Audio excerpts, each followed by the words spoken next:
Welcome to the Insight series on personal well-being, number 1. Our question for this week is, why care about your own personal well-being? So why care about your own personal well-being? It might be a question you immediately respond to by thinking, why would you even ask that? Everybody is concerned about their own well-being. Well, if you look around, you'll find out that lots of people are not even aware of their own personal well-being. So we're going to talk about and deal with the topics that touch on all of the variety of aspects of well-being over the series, this particular Insight series on personal well-being. First of all, one of the reasons why I believe you need to think seriously about being intentional in your pursuit of well-being, your personal well-being, is first, you know yourself best. There's no healthcare provider, there's no doctor or clinician or naturopath or anyone else who knows you better than you do and knows your responses, how your body feels, how you react to things, what happens in terms of common self-limiting conditions that you get. That's all the knowledge that you alone possess.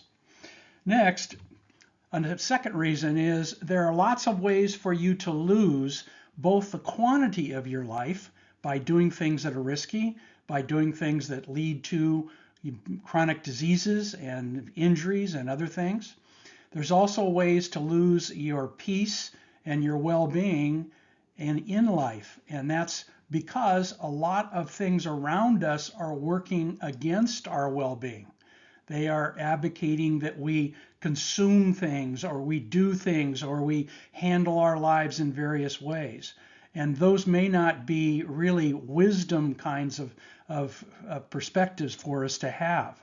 So it usually comes down to your choices in terms of the ways that we choose life, choose our individual and small decisions of each day that add up to whether our lives turn out to be well and wise and long. Another reason, the third reason, is science and all of its various facets. The scientific method carried out in areas like sociology or social psychology or medicine or variety of areas of specialization, that they all point to the fact that we have a very significant individual impact on our own health and well-being.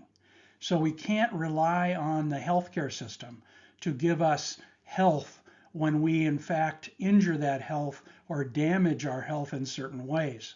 So science really has confirmed that we are the largely influential in shaping our own health and well-being. Fourth, you have control over your own moment-to-moment choices.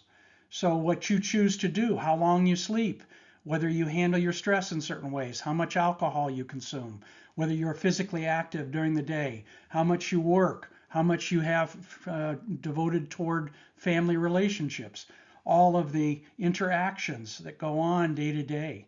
Those are all things that you alone control.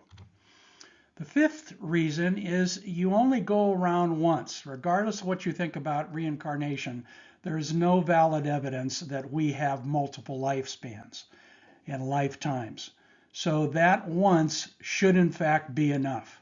And that's the challenge we all have of being able to live in a manner that is well and points toward our well-being, but also points toward our wise choices, day-to-day choices, and our ability to live long and productive lives. The sixth reason is you know how to live well, and if you know how to live well and you act that out and you find out what really works, both for you and for others, then you have the opportunity to pass that on. And that's a big part of life, is being able to assist not in just your own personal wellness, but your ability to affect other people's wellness and well-being. And seventh, this requires just a little intentionality. It's not a lot of intentionality, but it is a little consistent amount of intentionality. It's looking at your various issues of life, your decisions, and weighing those from the perspective of what does this do to my personal well-being and wellness. And it's not rocket science. This is not something that is only for those elites that have the money and have the wealth and the capability. This is for everybody. And in addition, you can do this. This is something every individual in the entire world has at their beck and call. So please join with me in thinking about this issue this week of being able to really look at why would I want to intentionally work on my own personal well-being. Now, if we've piqued your interest in this topic area, and it's an important topic area, it's our beginning, our starting point. And for a deeper dive on this topic, try using these terms in your web browser.